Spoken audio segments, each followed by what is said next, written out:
Ini yang tujuannya PON kan digadang-gadang untuk tujuannya untuk Pembibitan usia muda. pembibitan Iya. segala macem.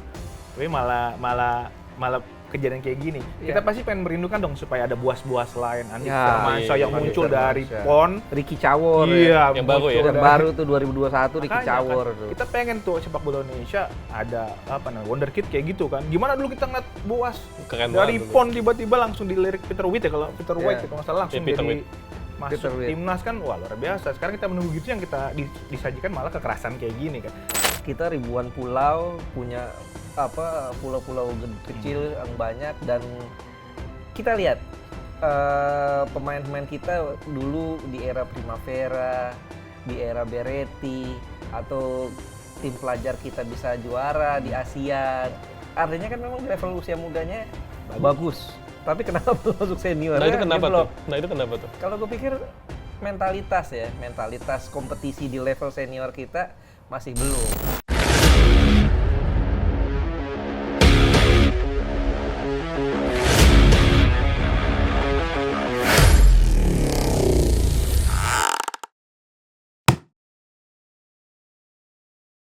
Jadi Kalau jangan terus jangan aja. terlalu ini juga ya istilahnya. Jangan lupakan pembinaan usia muda. Iya, pembinaan usia muda. Pembinaan usia muda sekarang sejauh mana perkembangannya? Iya, gua nggak tahu nih pandangan gua ya. Mungkin PSSI ngambil lagi nih, piramida terbalik kali ya. Dia ambil yang besar dulu, Oh, timnas dulu oke. diperbaiki, baru ke bawah. Karena kan bagaimanapun juga gua melihat dari hal positifnya. Dengan timnas yang makin bagus, euforia makin tinggi, pemain muda itu termotivasi. Itu kan jadi hal yang bagus ya. Standarisasi naik. Iya, Standar itu naik. betul. Ketika pemain Indonesia melihat, mereka komit nih pemain-pemain dari luar, karena mereka terbiasa kan di klub lain masing-masing ya, nggak makan gorengan nih, wah nggak makan mie nih, wah gue malu nih kalau makan mie. Itu menularkan hal yang positif kan, dia datang tepat waktu, dia latihan benar-benar gitu loh, tidak colong-colongan dari hotel kabur mungkin gitu ya. Itu kan menjadi hal yang nularin hal yang positif gitu kan, dari teknik juga kan bisa diperbaiki, ngelihat ditularkan gitu. Jadi kan mungkin diperbaiki dulu timnasnya ketika sudah benar, bawahnya diperbaiki. Walaupun memang sebenarnya harus bawahnya juga diperbaiki. Iya. Tapi kan rumit ya, Rumit. rumit banget gitu loh memperbaiki dari bawah. Wah, mana sabar netizen Indonesia Tapi untuk gue percaya sih dengan PSSI yang sekarang ini ada step by step. Iya. Kan pertama nih step pertama itu PSSI sekarang itu perbaiki timnas.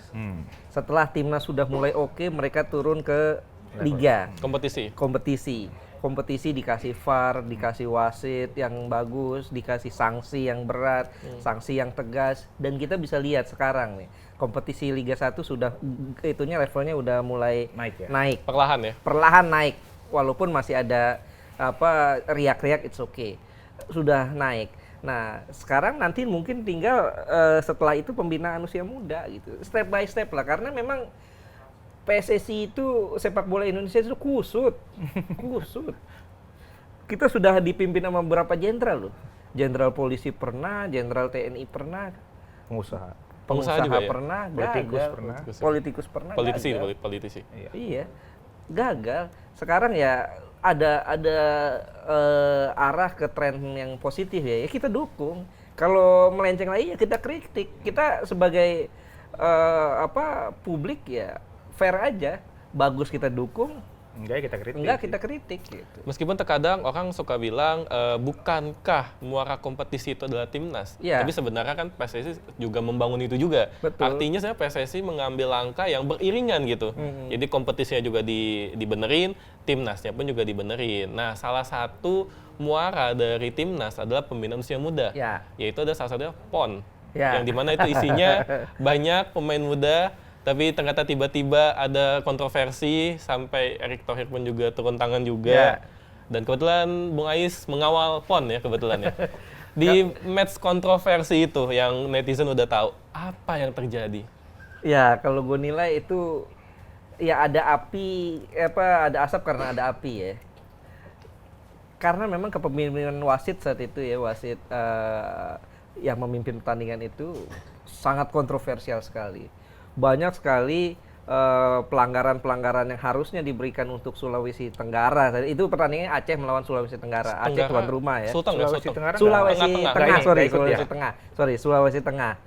Itu memang banyak kontroversi sekali. Ada saat pemain Sulteng masuk ke dalam kotak penalti, ketendang mukanya, entah ketendang, entah ditendang, yang pasti itu pelanggaran menurut gue ya. Karena terjadi di dalam kotak penalti dan pemainnya jatuh dan tidak ditiup sama wasit. Wasit play on. Mungkin nggak lihat mungkin. Iya, oke. Dan ada lagi di sisi lainnya pemain Sulteng saat jatuh bola sudah keluar ditanduk.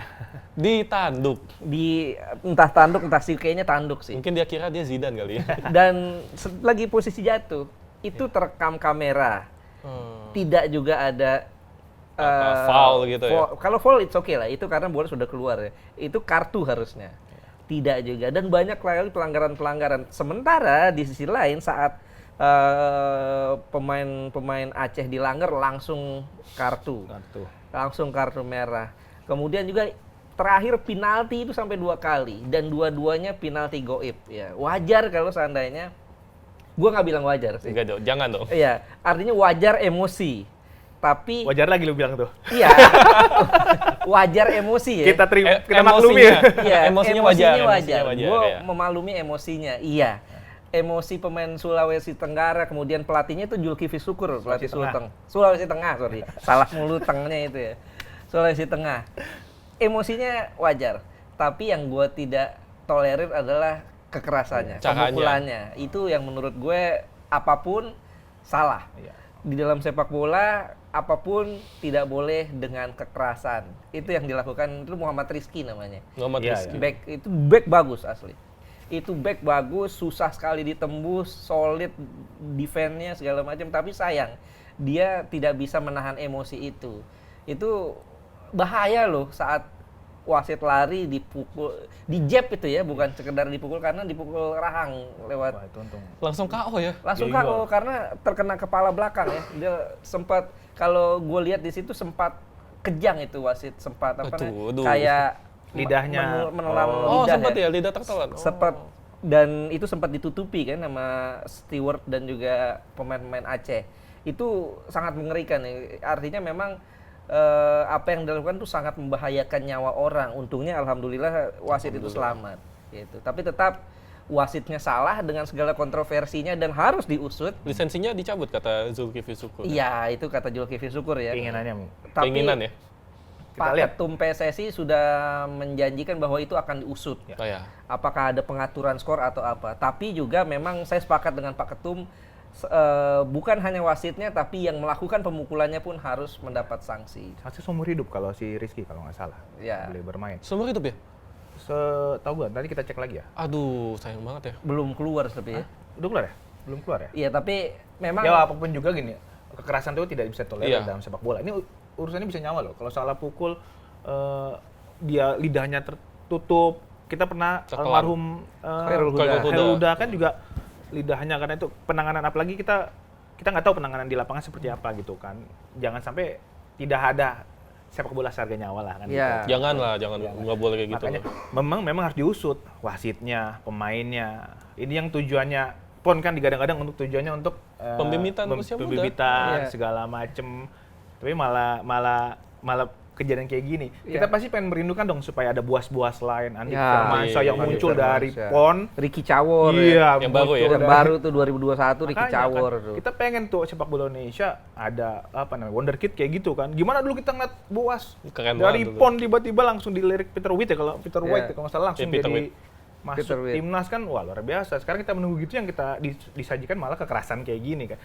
Saya sih sepakat harus dihukum dengan tuntas. Bagaimanapun juga wasit salah. Betul. Dari sisi Tapi manapun ya. pemukulan tuh nggak ada yang pernah dibenarkan ya. Meskipun sebenarnya kan kita juga main bola ya. Juga netizen juga pasti ada yang main bola. Ya kita paham lah emosinya. Udah main setengah mati, wasitnya berat sebelah tiba-tiba. Itu kan Pasti emosi pasti. kontrol emosi segala macam itu melalui pendidikan yang baik ya. Kalau grassroots itu itu, dia. kalau saya baca beberapa jurnal itu ada beberapa level pendidikan usia muda lah ya. Dari umur 5 tahun sampai umur 8 tahun, itulah fun game. Fase untuk fun gitu ya. Untuk biar anak-anak kecil bermain dengan riang gembira, cewek cowok nggak apa-apa bermain, boleh dicampur, menimbulkan komitmen, disiplin. Itulah yang santai-santai. Baru ntar masuk ke level 9 sampai 13 itu level taktik Mulai belajar taktik. Bukan, technical. Oh, technical Barulah dulu. technical, setelah fase technical baru ketika Technical. 13 sampai 18 taktik dan juga fisik. Fisiknya juga. Jadi kalau itu kan sebenarnya emosi dibangun dari grassroots Dari ya. grassroots. Gimana kalau kita mengacu AFC sama FIFA, apa sih grassroots?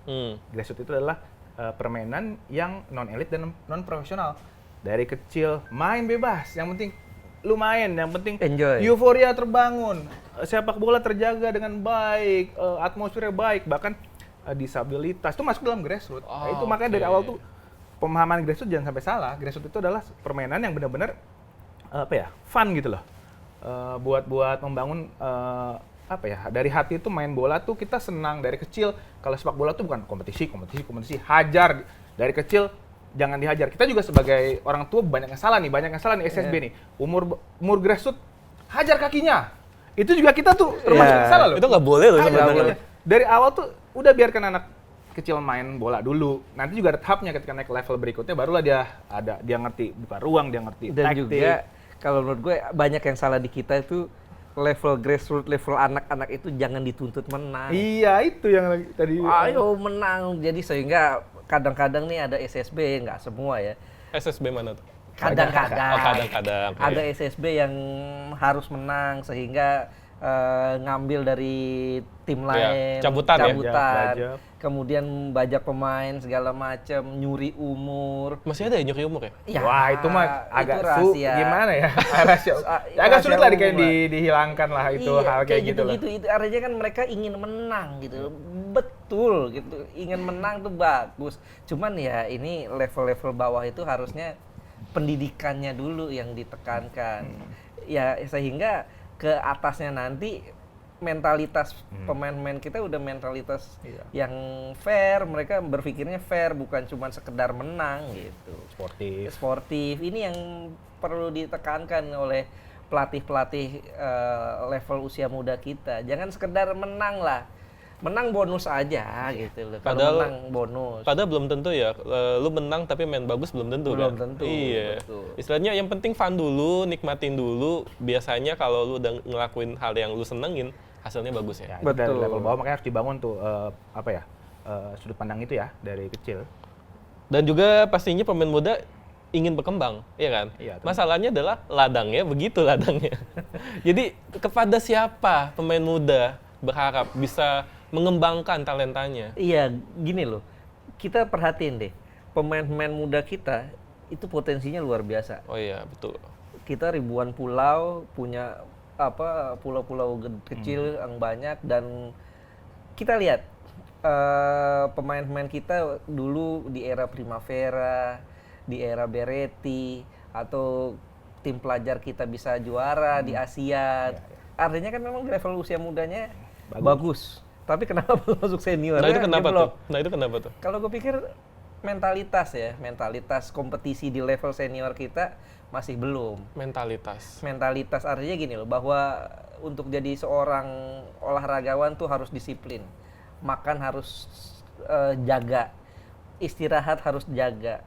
Kan banyak pemain-pemain kita saat sudah masuk ke level senior baru tenar dikit iya. dugem. Layu sebelum berkembang. Betul, kemudian kenal kehidupan malam, setelah latihan makannya ketoprak, makannya banyak loh, Ntar tiba-tiba ada postingan yang penting halal gitu. gue beberapa kali ngobrol sama mantan pemain, itu kadang-kadang sudah disediakan di hotel pemain gitu. Dulu mungkin di Century Park gitu ya. Sudah ada makanan-makanan sehat, tapi mereka justru pilih makan somai di luar. Iya. Makan somai, makan bakmi. Ya. Ini yang membuat berpengaruh buat fisik para pemain kita. Nutrisinya. Komitmen ini. sebagai pesepak bola yang harus dijaga. Ya mudah-mudahan dengan hadirnya para pemain diaspora yang sudah terbiasa dengan hidup teratur gitu ya, dengan pola latihan dan pola makan yang benar gitu, mudah-mudahan itu bisa menulari pemain-pemain kita ya. Itu kan penting banget itu. Karena nutrisinya harus terjaga, fisiknya itu harus dijaga, mudah-mudahan ya itulah mereka bisa menularkan. Kita gini loh, untuk jadi atlet yang hebat itu ibaratnya kontrak untuk tidak hidup enak. Itu benar. dalam tanda kutip. Itu benar. Soalnya Kontrak untuk itu tidak benar. hidup enak. Karena sejak kecil atlet-atlet itu, orang-orang anak-anak yang lain main sepeda bersama teman-temannya, dia pergi latihan. Teman-temannya main mabar ya, game online bareng, mereka pergi latihan. Latihan fisik segala macam. Itu kan nggak enak pasti. Kemudian saat mereka mulai jadi atlet, makannya juga nggak bisa makan sembarangan. Makannya betul-betul makanan atlet. Itu kan pasti nggak enak juga. Inilah yang menurut gue untuk jadi atlet hebat itu adalah kontrak untuk tidak enak gitu loh. Nanti ya dia akan dapat hasilnya gitu. Enaknya belakangan gitu. Kan kita tahu Cristiano Ronaldo kayak gimana sih. Hidupnya ini ya. Minum soda enggak, makan gorengan enggak gitu. Tapi kita bisa lihat dia bisa bermain dengan intensitas tinggi di level tinggi sampai usia 39 tahun ya. Iya, udah mau dekat 40 tahun. Atau kalau lo pengen jadi atlet yang ada waktunya nih, gue kayaknya cuma dari umur sekian, ya udah contoh lo Wesley Sneijder, Ya, itu tadi Samir Nasri. contoh. Ya. Mereka menjaga kondisi ketika main. Ketika pensiun, bebas. Lo mau besar, mau apa, silakan. Ronaldo Brazil Iya, ya. ada waktunya gitu loh, silakan aja. Tapi maksudnya ya Melar, ya. moga-moga atlet ya yang sedang sekarang berjuang menjadi atlet atau yang sudah jadi atlet harus komitmen seumur hidup, bukan seumur hidup sih, harus komitmen Setidaknya sampai karir mereka. sehingganya sampai karir mereka meredup gitu. Betul. Perlu ada pengorbanan ya pastinya. Perlu ada pengorbanan. Karena pemain seperti Lamine Yamal nggak mungkin makan siomay itu. Nggak mungkin. Ya sekali-sekali boleh lah. Iya, tapi maksudnya bukan yang kayak ada udah makanan di hotel tiba-tiba dia jajan gitu kan, enggak. Tidurnya juga cukup, nggak mungkin kedugem juga kan. Makanya dia bisa jadi salah satu pemain terbaik di Euro yang Betul. kemarin. Dan kita ini aja deh, belajar dari pemain-pemain top lah. Bagaimana Ronaldinho saat dia dalam posisi yang sedang populer, lebih banyak pesta saat Iya. di Barcelona. Dan akhirnya karirnya redup sebelum dia menginjak usia senja. Ya, sampai peaknya dia nggak sampai peaknya. Nggak sampai betul-betul ini. Kita bandingkan dengan Cristiano Ronaldo, Messi. dengan Lionel Messi, yang hidupnya lurus-lurus aja gitu loh. Artinya kan di sini bisa kita lihat siapa yang bisa menjaga komitmennya, siapa yang bisa menjaga niatnya untuk betul-betul jadi atlet hebat, dia akan bertahan lama. Dan itu juga menjadi salah satu mungkin catatan bagi PSSI juga ya, Ya. untuk menjaga talenta muda kita, aset harapan bangsa kita, karena kita punya target menuju Piala Dunia ya. Dan itu juga menutup dari episode Urang Ganti kali ini soal naturalisasi. Banyak banget polemiknya, riak-riaknya muncul lagi, tapi rasanya udah lah ya. Pastinya semua pemain diaspora itu mendukung timnas dari hati yang terdalam. Ya. Jadi tak perlu dipertanyakan lagi. Soal PON juga itu memang salah, kita paham emosinya. Cuma ya udahlah. Yang penting pembibitan usia muda, pemain juga harus lebih sadar dan perlu ada pengorbanan. Begitu ya. Ya. Jadi itu aja dari Bung Ais, thank you. Bang Pras, thank you banget. Dan akhir kata kita cabut. Bye.